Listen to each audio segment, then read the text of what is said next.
Today we have a emergency worst case scenario as a wedding photographer, what you will experience.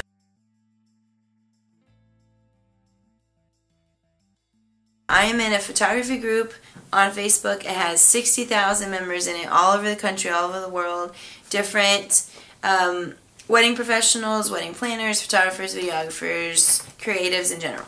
So there was a question asked that said, what is your worst case scenario, moment, heart-wrenching moment that happened at a wedding?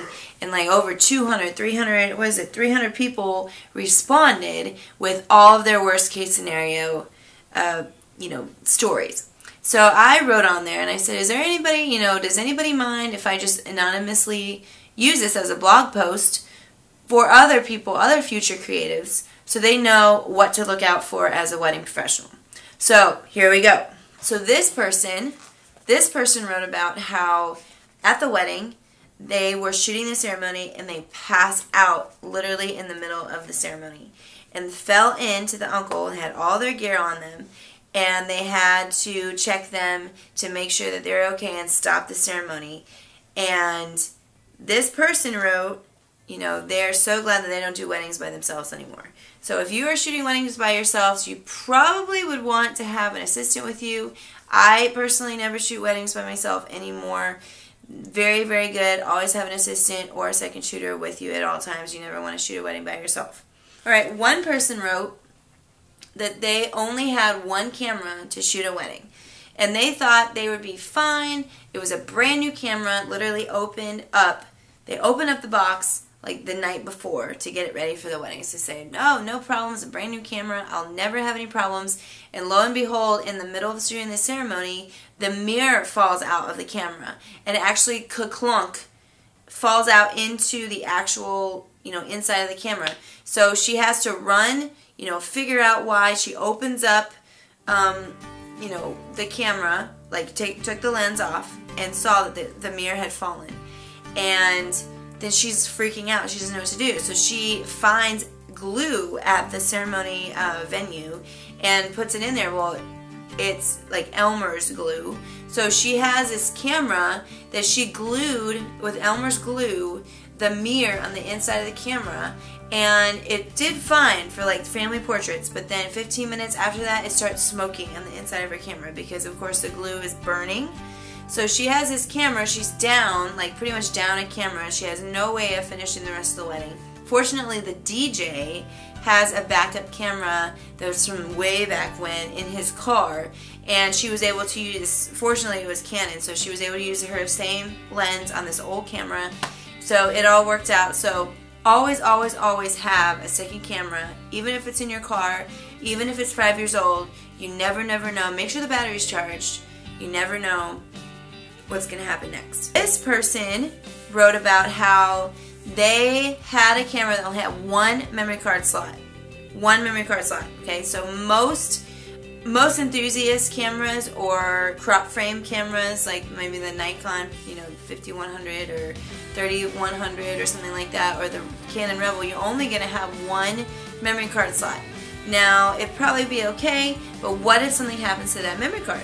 So this person figured out the hard way that when they were shooting the portrait session, all of the family portraits got fried. It was unreadable. There is no way that she could recover them. So always have a camera with a double memory card slot if you're going to shoot weddings.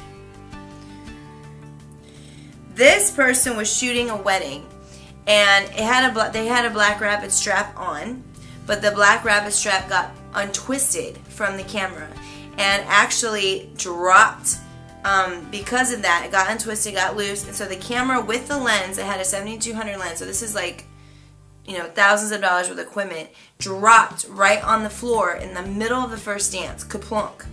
So the bride and the groom were still dancing, and they didn't want to stop, but everybody in the audience saw that their camera had dropped. And so they have to pick their camera up, try to figure it out, get out a secondary camera, and keep going with it. They had no time to stop and try to figure out what happened with their camera. Ended up happening was it was just the ring that connected the lens to the camera together that had broken, but again, there was no way to insert the lens back on. They had to get that professionally looked at. So always have a secondary camera. Always make sure that you have a strap that's screwed in all the way. Make sure that you are double checking that. Make sure you have, again, a double backup lens, a double backup camera if anything happens. This is not about a gear malfunction. This is about a wardrobe malfunction. Multiple people in this group talked about wardrobe malfunctions, meaning not wearing appropriate clothes to shoot a wedding.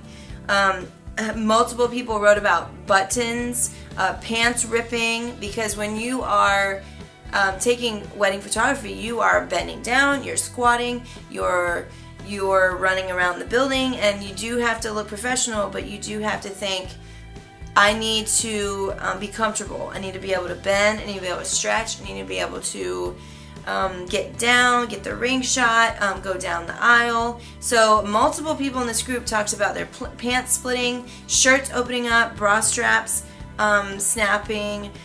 So if you're going to shoot a wedding, make sure you have clothes that are, you can, basically do your job in without having, things happen. Also, maybe bringing a change of clothes in the car if that's something with what you want to do. This person talks about how he dropped the wedding rings when he was taking the detail shots of the wedding rings, but it wasn't just dropped on the floor. It was dropped down the air vent of the hotel room. So it went all the way down the air vent. He had to go talk to the manager of the hotel to open up all the air vents. It took several hours for them to find this ring. It was a huge headache. So if you're going to do a ring shot, keep them in the box to transport them to another place. Make sure that you are very, very careful with the rings. Be very conscious about air vents, cracks in the sidewalks, manholes, those kind of things. Be very, very conscious of that because you do not want to lose the ring. How embarrassing. Another person wrote about how their assistant was setting up a light that fell onto the wedding cake. It does happen. Make sure all your lights have sandbags, has a person standing there. It's not anywhere near the cake. It's not anywhere near a possible foot, a possible guest. I try to put my light like in the back of the DJ, so that way it's like very, very low percentage of somebody coming around and bumping it. If they are going to be like near the dance floor, several sandbags or a chair around it or something like that. So make sure that happens to you. So we have a couple of worst case scenarios. These are true stories from wedding professionals around the country, around the world, telling you, spilling the beans about embarrassing moments from them, things that have happened to them. So I just want to share them with you to let you know, have 2 memory cards in your camera, have multiple cameras, have multiple lenses, have an assistant with you, helping you. You do not want to have a situation that you're passed out, you're throwing up in the bathroom, you have a wardrobe malfunction, and you don't have somebody to help you. So always have an assistant with you. Make sure that you have put lights and put things that you're going to be using in places that aren't going to be tripped on. Make sure you're very careful with the rings. So these are just some great tips and tricks for you if you're getting started. And this is Crystal Marshall from MarshallStudioPhotography.com. Have a great night and peace out.